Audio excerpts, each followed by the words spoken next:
What up, guys? This is Casey Israel again, and today, it's something a little different. I just thought about something. I remember a few years ago, the Happy Console Gamer brought up about this, or Johnny Millennium. Great guy, by the way. Check out his channel, he's awesome.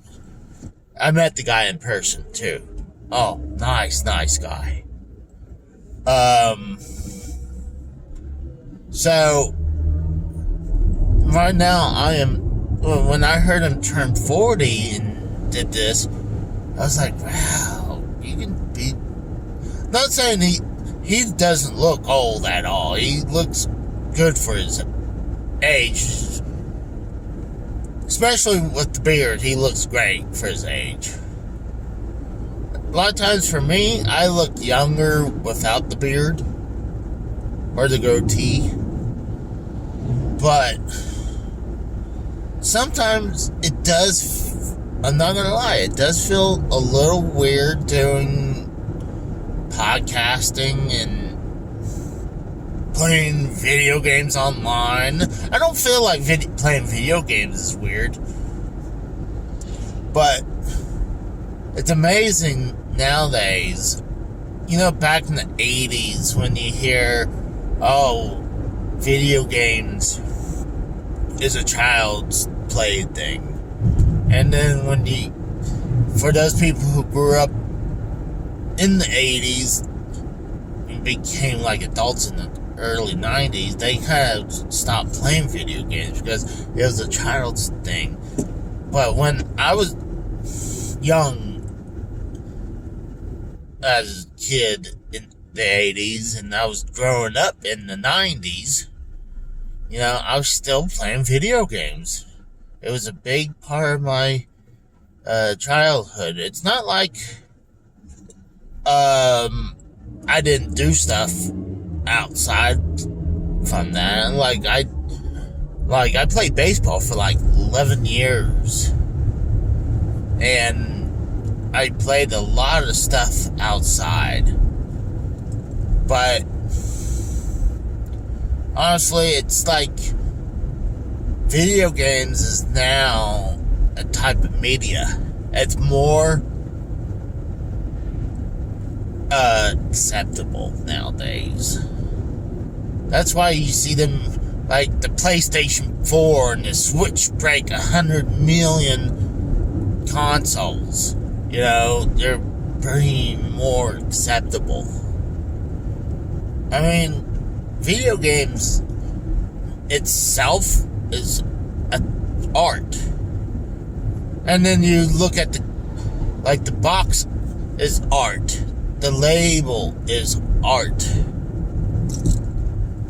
That's why people make wall art of video games and 8-bit art. Because it's video games considered as art. But I'm not gonna lie, it's like when I'm 40 and I like what I'm doing. I'm having a blast what I'm doing, but I don't want to be like that old guy doing reviews and podcasting if I'm not,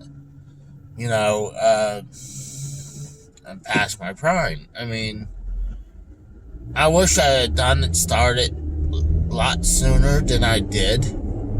I mean, I always wanted to be something like the Game Chasers a long time ago. Well, I wouldn't say before the Game Chasers, but I was doing what they were doing at that time, but they were smart enough to think of the American Pickers to do it for video games, and they were smart. And then they weren't the only people, but they were one of the well-known people doing what I'm doing. Go in flea marketing or go to the game stores. Rummaging through a bunch of piles of garbage video games for that awesome game Or, you get a brand new system. Oh, not a brand new system, a console and then you buy a bunch of cheap games for it. Like, for me, I love oddball systems. Like, I love my Philips CDI. I love my Atari Jaguar. I mean, trying to think a couple else. I was saying my 3DO, but my 3DO is broken. There's a couple broken systems. I mean, they're getting 20, 30, 40 years old, even though systems like the Atari Atari 2600 was more well built, good held up for the ages, kind of like how the NES top loader is built to last for the ages, while the NES toaster, even though I don't even consider that the version of the toaster, I consider it more like the VCR version of NES, but that was built to be like a VCR. But hopefully people just continue liking my content, and as I grow older, I don't want to be that old guy who's not only running around looking for video games and then also podcasting. I'm just having fun. I mean, now I got a second hobby, doing podcasting with Drew and his crew, and doing my thing as too. So,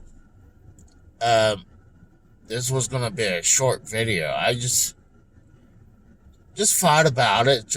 I wish I had a little bit more time to talk about it, but yeah. So I'm gonna let you guys go. See ya.